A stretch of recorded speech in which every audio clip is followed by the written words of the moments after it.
Hello there, guys. Welcome back to another video. You're damn right I'm milking this game, because why not milk this game? Actually, it was only like 12 hours ago, so it's not really milking it at all. It's barely any time. But either way, Manchester City beat PSG last night 2-1 in what feels like a massive game for Manchester City Football Club. Job's not done yet, but it felt big nonetheless. And of course, I wanted to get a couple of people along to chat about it. You've got Dan Burke as well from One Football, and absolute massive bit, of course. Mark Chester City's very own Dan Burke. And of course, you've got David Mooney as well from a variety of podcasts, Why Always Us and Blue Moon Podcast. Gentlemen, how are you doing today on this fine afternoon? Hey, it's not a bad day, is it? Well. I should have led one of you there, but David. We'll talk over each other all the time. Yeah. Are you good, Mooney? Yeah. Yeah, it's a really weird feeling, kind of being, I'm not going to say relaxed, but semi-relaxed about a Champions League semi-final. Because the last one, the Madrid one, I was like, I'd have taken 0-0 at home in that first Madrid game because Madrid hadn't got the away goal. I was happy with that. I mean, to come back from Paris, having played the first half that they played, and we're all thinking, well, that maybe PSG are actually quite a good side. To play like that and then come away with not only the lead, but obviously the control of the tie with 2 away goals, I don't think we could ask for much more. Yeah, we'll get on to the PSG being quite a good side in a bit, because I think that's it's a simple point, but a pertinent point, because I think people didn't underestimate that a little bit. But what about yourself, Dan? How are you today? I mean, how were you feeling at full time last night?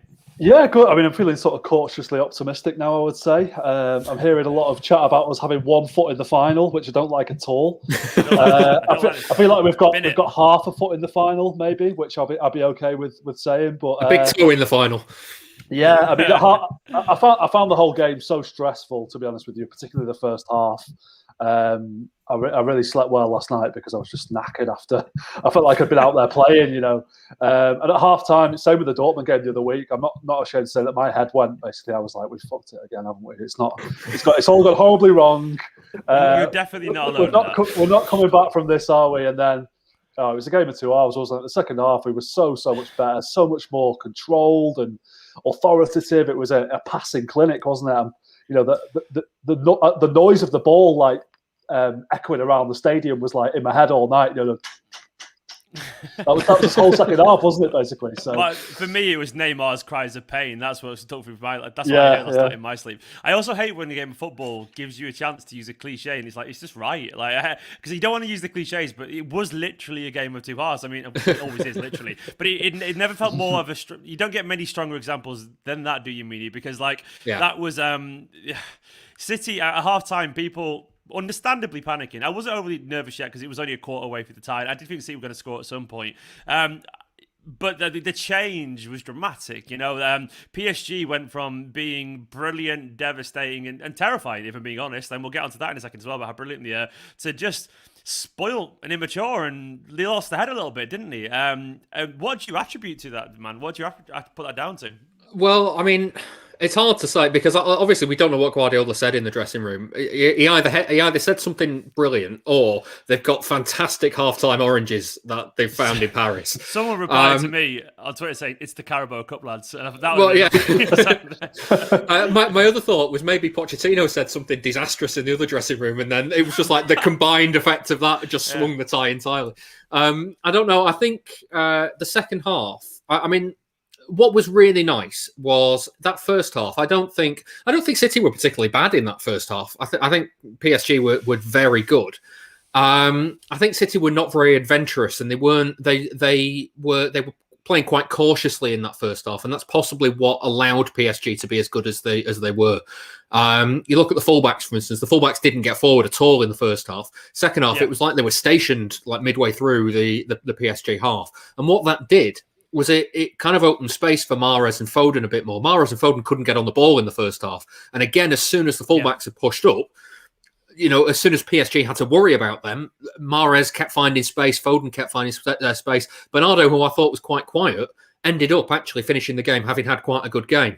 And so I think the fact that basically City didn't panic after that first half, and they kind of trusted to the process and the long game rather than the kind of the short game of playing each half as it is. And the other thing that I really liked was PSG bullied City in the first half. They were all over them, and City weren't comfortable on the ball at all. But they didn't lose their heads. As soon as the tables were turned, that's true. PSG were leaving a foot in, and I mean the number of times where City didn't get a foul, where I thought, how has the referee not seen this? was ridiculous. And then it culminates in the challenge on Gundogan, which was essentially just born out of frustration of how the game had gone, and it's just. PSG played into City's hands so much in that second half. City were the first half I'd seen described on Twitter as rope-a-dope, and the second half was just that in reverse. City were going, "Come on then, kick us," and PSG were going, "All right, we'll kick you." It's just it was just so nice to see. You touched on something there about how obviously the second half the fullbacks went forward more. Essentially, we played like Man City again, and I said at half time as well during one of the streams, it's like, it didn't feel like Man City in that first half, which is why I wasn't panicking, because I didn't feel like we played our hand yet, if that makes sense. We hadn't shown what we could do, and I didn't feel like we'd shown what we could do, and PSG had answers. That was like, because if you'd seen that, if we'd played really well and they just betted us, you'd be like, oh fuck, man. It just felt like we hadn't really got to what we wanted to be yet. And Dan, like, does that give us room for encouragement? Because as soon as we actually played our style again, and we didn't make any allowances for the opposition, we were the better side again, and like it always feels like every time we struggle in the Champions League, it's usually because we're trying to, not overthink it, because I don't think it was overthinking this time, because I think it was necessary, but we're always conceding something, aren't we? And like once again, last night our best spell was when we were just being ourselves. Does that give room for encouragement for the second leg? Do you think Guardiola will bear that in mind for the second leg? I think so. Yeah, I think he worked out at half time, and especially in that second half, how to beat PSG. I think there was a couple of little tweaks that he made. The first one at half time was he sort of put Gundogan a bit deeper. Gundogan obviously has been playing a lot further up the pitch than we were sort of used to him playing this season, and it wasn't really working out first half last night. And I noticed a lot that the passing game wasn't really going, because Rodri was kind of the focal point of a lot of the passing. And, I like Rodri. I'm sort of he's growing on me a lot, but I think his passing vision and his sort of turning circle leaves a lot to be desired sometimes. And I felt like it wasn't really... Well, we need to be better at passing, shooting. Yeah. And I felt like it wasn't really working out. It wasn't the whole midfield wasn't working very fluidly. And dropping Gundogan a little bit deeper sort of played him alongside Rodri in that sort of double pivot role, which everyone hates normally, don't they? But I think that was probably the key to winning that game, because that sort of gave a bit more of a platform for the passing game and stopped City being so vulnerable on the counter-attack. And then the other change that he made was taking Cancelo off and putting Zinchenko on, which I said to my girlfriend, I hope he does that, about 2 minutes before he did it. So I was delighted when he made that sub. Because I love Cancelo, but I thought he had a shocker last night, particularly first half. He sort of grew into it a bit in the second half, but they just needed a left-footed player at left-back, basically. And that just opened up the pitch just a tiny bit more, I felt. Just created a little bit more space. And you saw, within about 2 minutes of being on the pitch, Zinchenko had played 2 quality balls in field to De Bruyne, which De Bruyne could just kind of take into his stride and then open up and see the runs ahead of him, see Mahrez ahead of him, see Foden ahead of him. There was none of that happening in the first half, really. It was very much kind of City were just like finding themselves running down dead ends all the time, I found. So I think those 2 little tweaks at half time and early in the first half early in the second half was really what won them the game. And I think he'll probably go with that again from the start in the second leg.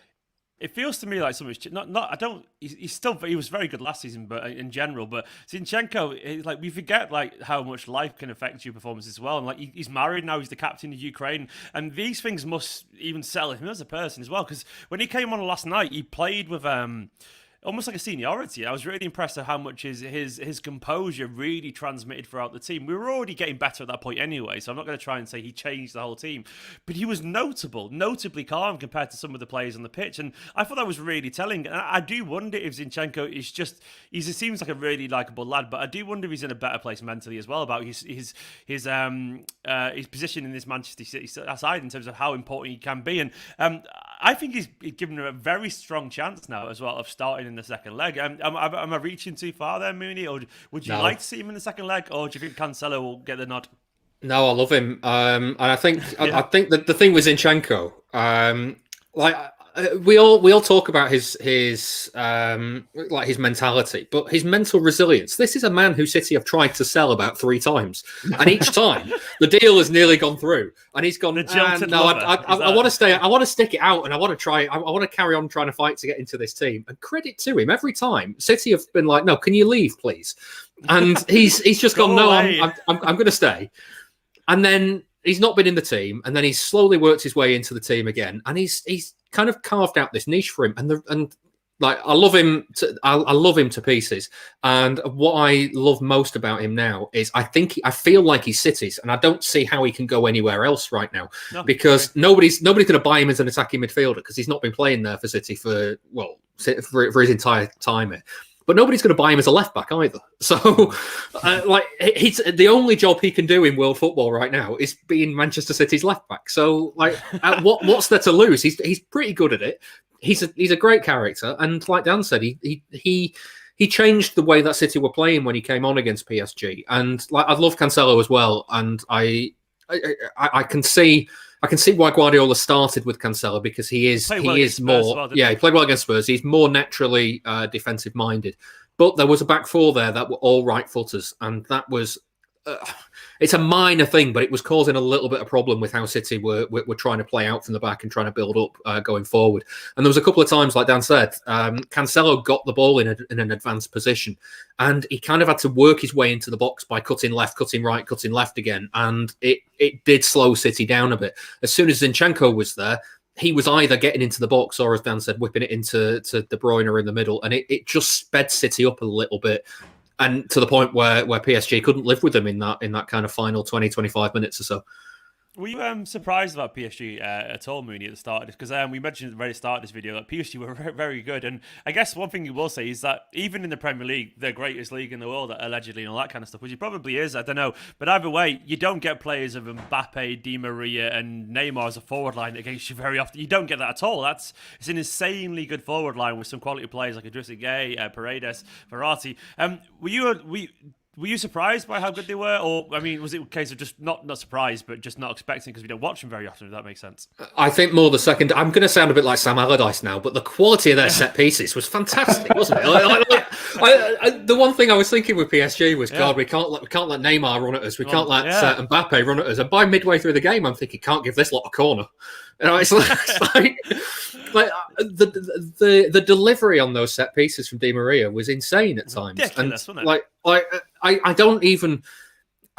It feels harsh the way that City conceded that opening goal because there was a block on Diaz and it was a rather clever block and he wasn't trying to play the ball and you're going, well, that you shouldn't really be allowed to get away with that, but it's kind of like, well, grow up, everyone, lads. You know, it's like you're playing. You're supposed to be a tough guy in a tough game here. This sort of stuff happens, and it's the sort of stuff I wish City would do a bit more. So, like that aspect of PSG's game, I had no idea about. I think we all expected them to play really well and really quickly and kind of get it forward quick in the manner in which they did against Bayern. But then you look at the goals they scored against Bayern; they weren't breakaway goals, so they're obviously got the quality to knock it around and keep possession and move their opponents out of position. So I wasn't expecting. I wasn't taking them lightly by any stretch of the imagination, but they had a lot more quality than I was expecting. I'm not going to lie. So we proved we can beat PSG away on a cold Wednesday night then, basically. Yeah. Physicality of that which was not a thing I was expecting. I've got a couple of super chats. Let me quickly get to them. This one's just, it's always worth putting out a little bit of Berting. Watching City on a Wednesday night, of course, always worth mentioning that because are they playing tonight, that other lot? I genuinely don't even know that's the answer. Are they playing tonight, United? Yeah, Roma. It's Edin Dzeko's Roma, isn't it? Go on, Edin. But either way, sometimes it's worth just reminding ourselves just how lucky we are to be here because it's wonderful stuff.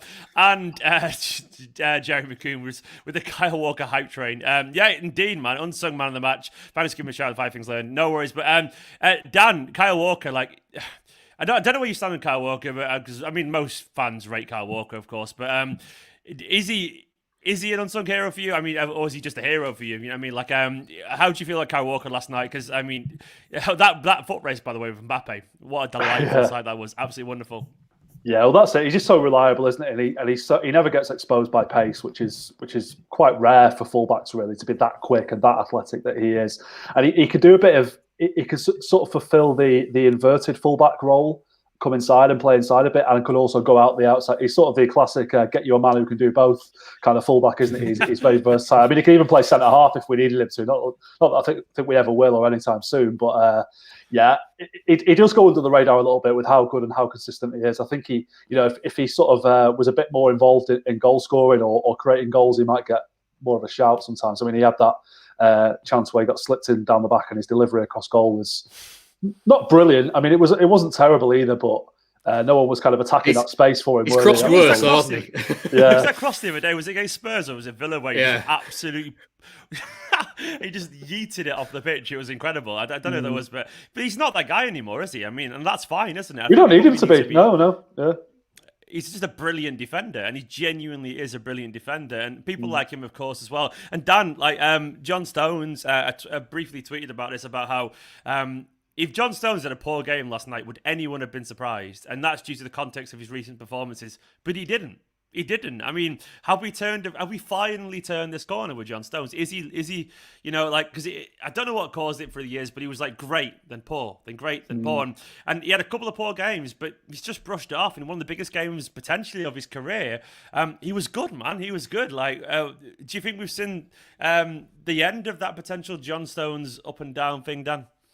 I don't know. I mean, it's not like he's never going to make a mistake again, is it? Like, he's probably always got that in his locker, and all defenders do to some extent. I mean, Diaz is a player who has made one or two mistakes this season, and it's remarkable that he's only made that few mistakes. I think, Stones, it's going to happen to him. He's going to have little dips in form occasionally. I just hope his dips aren't quite as drastic as they have been in the past. At the moment, he's. I mean, I think he probably benefited a little bit from being suspended against Tottenham in the Carabao final, so he was fully fit and raring to go, and he knows that he's got competition for places. Laporte's playing well now as well, so he needs to be on his toes, and Ake's sort of breathing down his neck as well. So yeah, I mean, I hate to blow my own trumpet, but I came on this very YouTube channel at the start of the season and said John Stones is going to have a big role to play this season, and no one really. I mean, even I was like a bit.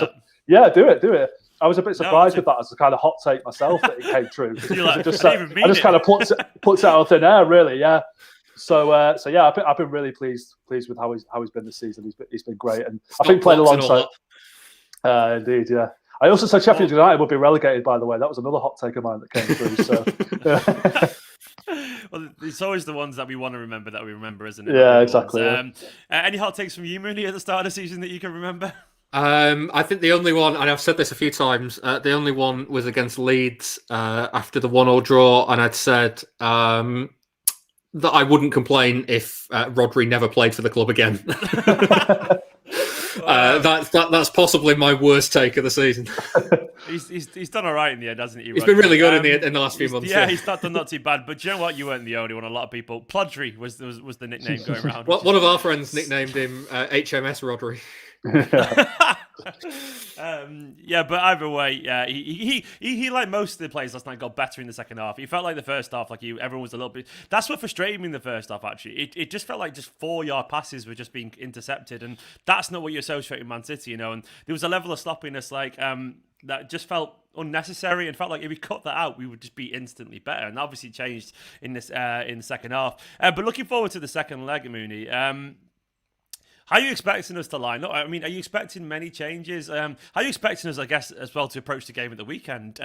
Because there's that potential. We could potentially win the trophy this week. We could win the Premier League title, if we win and Liverpool do us a favour. So I guess there's two questions there for you. Like, how do you want to see us this weekend, and what you expect next weekend as well? Next week, sorry. For me, there is absolutely no way City are winning the Premier League this weekend. Simply because this weekend, because if I had my way, anybody who's got any sniff of playing in that second leg is at home in Cotton Wool, and the team that is named against Palace, it could be 11 debuts for all I care. There is a situation where City need 6 points from 5 games to win the title. If they don't win the title with needing 6 points from 4 games, then something has gone drastically wrong. So they have got so much leeway. there's nothing else after this game as well to PSG. You know, that's it. That's the final other game of the season. So then we get to use everyone we need to, don't we? So it means even less, you know, potentially. Like, so, I mean, I don't think he's going to play. He's not going to drop everyone, is he? Will he, Guardiola? Well, I mean, I think if you're looking at the players that will start against PSG on Tuesday, and I think it'll be a team that is, if not identical to the one that started on Wednesday this week, I think it'll be very, very similar. Maybe the only change will be Zinchenko in for Cancelo. Then I don't think any of those play. I think he goes to the point of even playing Zach Steffen, because you look at that time. I think Dan, you mentioned it the other week about the game at Anfield where Claudio Bravo ended up playing simply because they didn't need to play Ederson in Atalanta.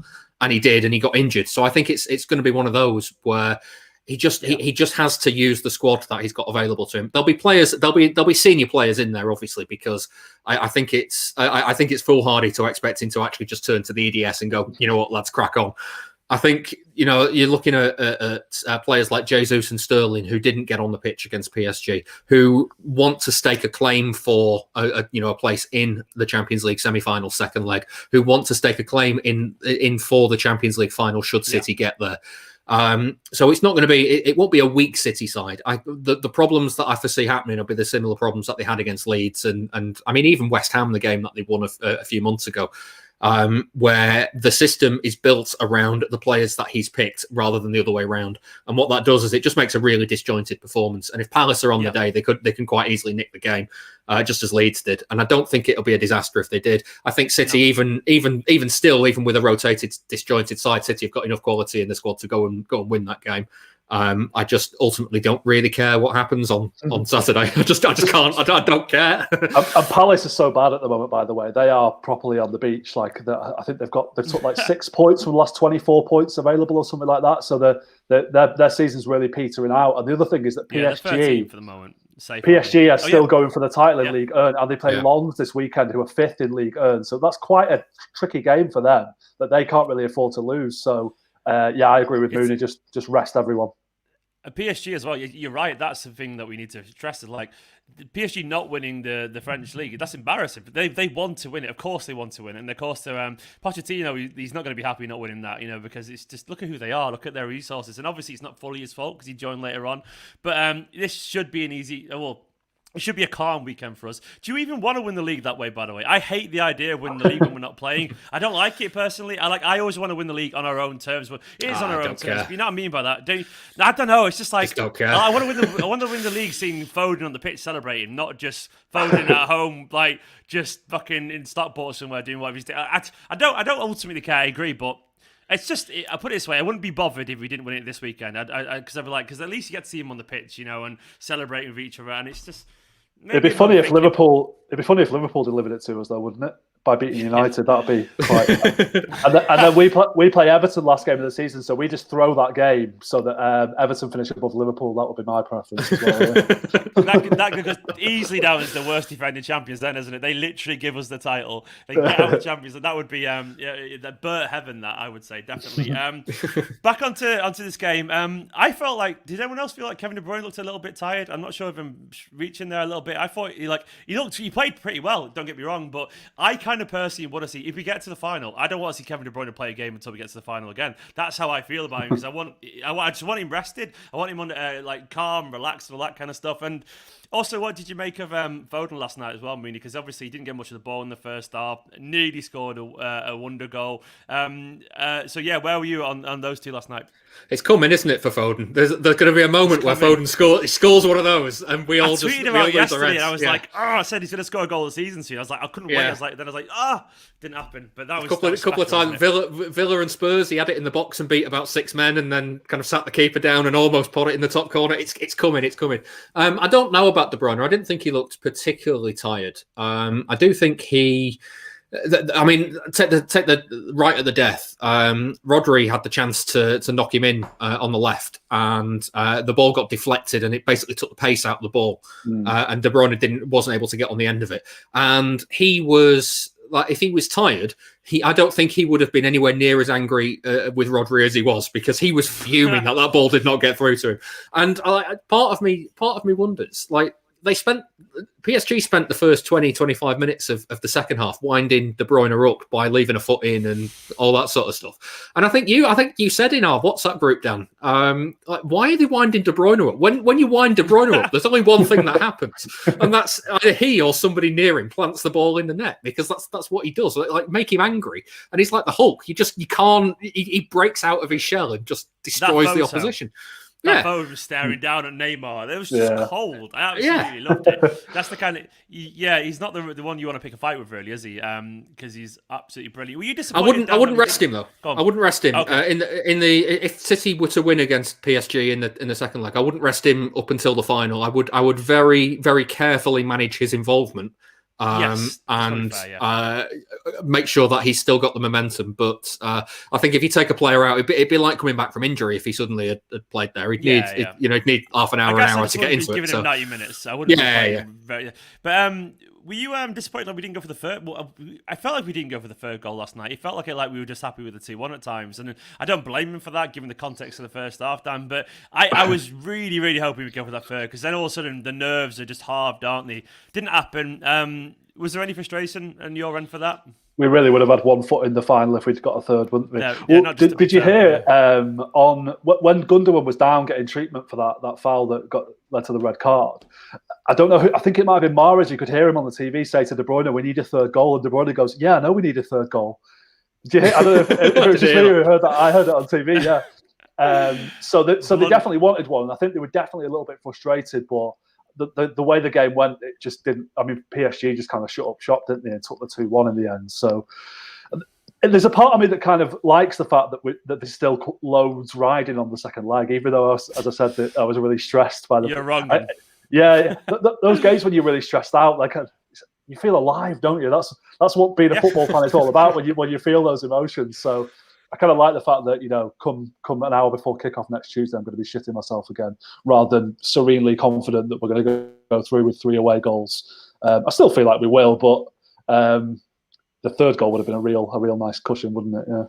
It would have been wonderful. It's constantly 2-1 as well at the moment. It seems to be our score, which is, actually, to be honest, there might be something in that worthy of note, because it did feel like at times last season, and maybe in other times, if we went behind, didn't really feel like we were going to get back in it, did we? And it does feel like... I tried to touch on something earlier on the socials, like about how how I might just be trying to be a little bit basic psychologist here, but I feel like someone like Diaz, for example, and we're post now the era of David Silva and Vincent Kompany, and also I guess if we want to admit it or not, we're kind of post Aguero as well. Unfortunately, because he's not really part of the team currently, I wonder if there's something in that in terms of this is it's almost like an entirely new team, and it's such a hard word to say, but baggage is the only way I can describe it, unfortunately. But there was a lot of Champions League emotional baggage with certain players, and we often struggled at this stage. And I do wonder if right now, after that era, you've got young potential leaders, the likes of Rodri clearly is a bit of a leader. He's clearly quite pumped up and all that kind of stuff. And Diaz as well has stepped into those shoes, that kind of leadership thing, but in a different way, because he's only 23, of course. He won't be a leader in the way that Vincent Kompany was, because he's a different kind of player. Do you have any more? I guess what I'm trying to say is, do you think there's any more of those mentality problems, Mooney? Because it does. We don't know until we get there, of course, but it does feel like something slightly clicked a little bit, and the calmness yesterday in the second half, when all around everyone was losing their minds. Do you think something's changed with this Manchester City side? I don't know. I mean, the one thing I will say is, looking at statistics and looking at the Champions League statistically, I think it's 47 times before the PSG game yesterday, 47 times that an English side has won away from home in the first leg of a knockout side, and 47 times they've gone through. So there is an opportunity for City to create history here. I think the interesting thing with the mentality and City, the narrative is that City don't do well in the Champions League, and it's always been this massive monkey on the back for City. But pull out and kind of look at the Champions League progress over the last decade. And first couple of seasons, they didn't get out of the groups. Next couple of seasons, they did get out of the groups, but they ran into an experienced Champions League side in Barcelona, and they were knocked out each time. And then the season after that, they get a little bit further into the knockout stage and actually make it all the way to the semi-finals.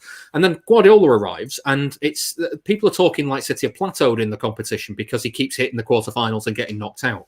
But actually, when you look at the graph of how City have been doing year on year, the trajectory is upwards, and it's all. And from the moment that they arrived in the competition to where they are now, it is still upwards.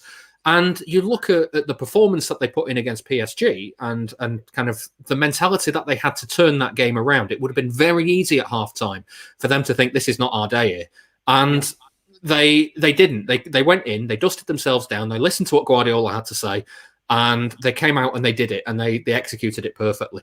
And then you look at the goals that City scored against Paris. They're the types of goals that have knocked City out in the past. Because let's be honest, De Bruyne was crossing the ball, and it's bounced in at the far post. He's put it in a dangerous area, and it's gone in.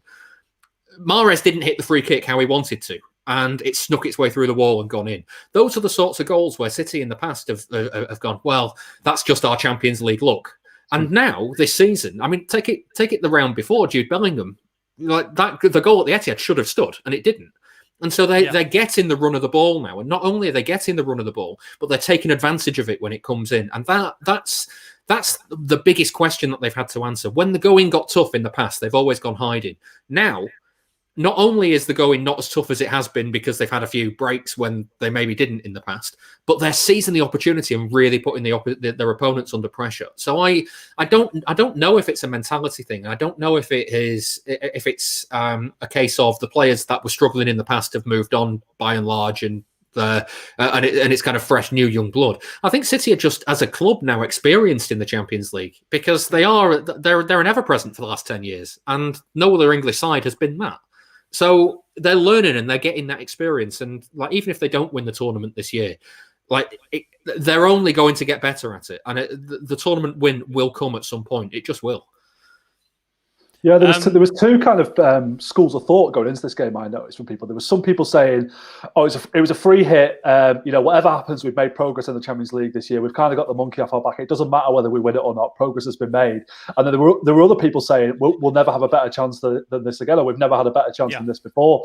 And I think they're both quite extreme positions. I think the truth is like Mooney said, it's in the middle of that, isn't it? I think they have made some progress, and I think they are the best team in Europe this year. That doesn't necessarily mean they will win the Champions League. I thought they were the best team in Europe 2 years ago when Liverpool won it, and we got knocked out by Spurs. I thought they were the best team the year before when Real Madrid won it, and we got knocked out by Liverpool. So it doesn't really translate. I mean, you could even say that Bayern Munich are still a really great side, and they got knocked out this year. So it doesn't always translate. It's knockout football. It's the nature of it, isn't it? And yeah, I definitely feel like psychologically they've taken steps forward this year, and it's good for Pep to be in a semi-final and potentially a final again, because I think he's worked really hard to get that, and he really wants it, doesn't he? But he knows about that image as well. He's got, doesn't he? Yeah. You listen to him in press conferences. He talks all the time about how he switches into sarcasm mode and talks about how he's a failure and because he's not won the Champions League, and it's kind of it is bugging him. It really is bugging him. So it'd be nice for him to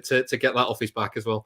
It'd be nice just to do it as well without, we're not going to get him, but a small part of me was like, if we get Messi and we win it, that would be, it would be great if we got Messi and won it, but then everyone would be like, you can only do it with Messi, and that, I guarantee you, that would have kept Pep up night a little bit. Pep's a massive overthinker, and obviously, you're right, there's always a middle ground with these two things, but I do think it's probably a fair thing to say that getting this far, and even getting, this first half of this tie won as well, that must, as Mooney says as well, that must really help as well going into next season with the experience as well, because their players will believe that they can be there. Now, I honestly do think you want it to be better, you want to get to the final, but I do think this Champions League campaign, especially given the context of the start of the season, has been a relative success. And I don't think, put it this way, if we went out because PSG scored two beautiful goals, we'd be disappointed, but I don't think anyone would be like, Pep's failed us. Surely not, man. Because you'd be like, well, PSG are, obviously someone would say that, of course they would do, but PSG are clearly got brilliance, and it wouldn't be unrealistic, would it, to say that? And essentially, Dan, is the season already good enough now? Because obviously we're about to win the Premier League, won the Carabao Cup, and the progress in the Champions League, we've probably gone further than we ever have before in terms of last time Madrid, we didn't get a shot on target, So, is the season good enough now? Are you happy with the progress in the Champions League so far this season? I'm happy with it. Yeah, I'm satisfied with it. I mean, I think it's interesting you said about you thought that De Bruyne was looking a bit tired going into this game. I've sort of noticed a slight drop off in energy levels from the whole team recently, and my worry at half time last night was, have they kind of run out of steam? Did they peak a bit too early this season? Did they peak around sort of February, March time when they were really good, when they were winning all those games? Was that the kind of are they on the sort of downward slope now, and they're going to win the league? They've won the Carabao Cup. Maybe they just don't have the strength left to win the Champions League, because it's been an extraordinary season in terms of the schedule and all that kind of thing. They've battled through all that, players dropping out with COVID and all kinds of stuff. It's a remarkable achievement to even get this far. So if they do go on and win the Champions League as well, it's an incredible season. I do think City have benefited somewhat from the lack of crowds and things like that. I agree, actually. That is, I think that game would have been very different last night, especially the second half, if the Parc des Princes was full of mad Parisians, shouting and screaming all game. As me and Mooney have said on the Blue Moon podcast a few times this season, it's just a case of City going out there and having to be the better team, and they can do that. They don't have to worry about external influences. They don't have to worry about the crowd and things like that. They just go out and do it. So, and there is also kind of an element of sadness, I think, that if we do win the Champions League this year, I mean, I don't even know what the plan is for the final. Can they have a full crowd in Istanbul? Is that what they're saying now, or just partially? But the fact that we've sat and watched it, the fact we've sat and watched it all on our sofa, basically, just makes me feel a bit sad that all those people who've gone all over the world watching City over the years haven't been able to witness this our greatest foray into Europe so far. So hopefully, if we do get to the final, a few people will be there to see them in that. Yeah, I don't know the answer to that, because I think I'm pretty certain they've just gone to lockdown over in Istanbul. It's like a quite heavy lockdown as well. So you would think, say Man City got there and Chelsea got there, common sense would say Wembley, wouldn't it? But that won't happen. I'm almost certain they won't, because it's UEFA. On the slight subject, Keith Andrew. Big love to Keith with the comment, says, can you imagine how dull last night would have been in that Super League match without any further consequence? That's how quickly football changes, by the way. But the Super League, I've forgotten all about that briefly. That's reminded me. I meant to tweet last night. You don't get games like that in the Super League, because obviously PSG weren't invited. So I meant to tell that's my joke. Done and dusted now. Not really very current anymore. But he's kind of right, to be fair. I mean, I guess you get there eventually, don't you? They had a knockout stage eventually, but we've done that to death. Like fuck the Super League. I could not be arsed with that anymore. But either way, it was a pretty good night. It was a pretty good night. I guess I presume you're both pretty confident for the second leg now, Dan. I mean, you're just like, obviously it's not over, but do you want any changes, by the way, Dan, or do you want to just see the same old City? Because some people have suggested the idea of Sterling with pace or Jesus or something like that. I've seen the head shake already, Dan. No, I would start Zinchenko over Cancelo probably, and that would be it. I would go the same again as last night. Maybe you could make Laporte for Stones or something like that, but I wouldn't really do that. I don't think so. Yeah, I would go for it. I'm feeling as confident as you can be with 2 away goals in your back pocket. I mean, I would imagine that PSG will score against us in the second leg. I can't really, Mbappe had a very quiet game. I can't see that happening two games in a row. Neymar can always cause trouble. Di Maria is a quality player, isn't he? So they've got goals there. I wonder if the Idrissa Gueye is going to really red card is going to really affect them, because he was like sweeping up everything in the middle of the park in that first half, and I wonder if that's going to have a detrimental effect on them. I mean, I could see us losing 2-1 maybe, and it going to extra time. I could maybe even see us losing 3-1, but I would fancy us to score 1 or 2 as well. So yeah, it's very much advantage City, but I'm taking nothing for granted. Mooney, I hadn't even realised this was a thing. Mohammed, I don't know if this is right, but I presume Mohammed's right. He says, how do you guys feel about De Bruyne getting another booking and missing the final potentially? Is that a thing? I presume it is, isn't it? It must be close. We got booked last night, didn't he? So I don't know how many it is in this stage. I don't know I don't know if there is an amnesty in the knockout anymore, or if it's after like the quarterfinals. I don't know. He's lucky not to get a red for that, by the way. I thought very lucky. Well, he was late and he stood on his foot, didn't he? Yeah. So I was relieved when the VAR had finished the check and kind of agreed with the on-field decision. Yes, I am worried, and I kind of hope that as much as you watch De Bruyne play with the emotions that he plays with, and he's as I said before, when he gets angry, that's when he's at his absolute best. But I think he has to be aware of the situation. Irony is an honesty. Fair enough. Doesn't matter. Wiped after the quarters as well. Not sure about wipe for the final. I don't. Yeah, sure in the semi-finals. Oh yeah, is it what? I don't know. Well, if you get booked in the first leg and the second leg, would you miss the final? That's the question. I don't know. What about what happens in the Super League? I have no idea. I genuinely have no idea, man. I have no idea it works. Unfortunately, I guess hopefully a lot of people are saying it's cancelled.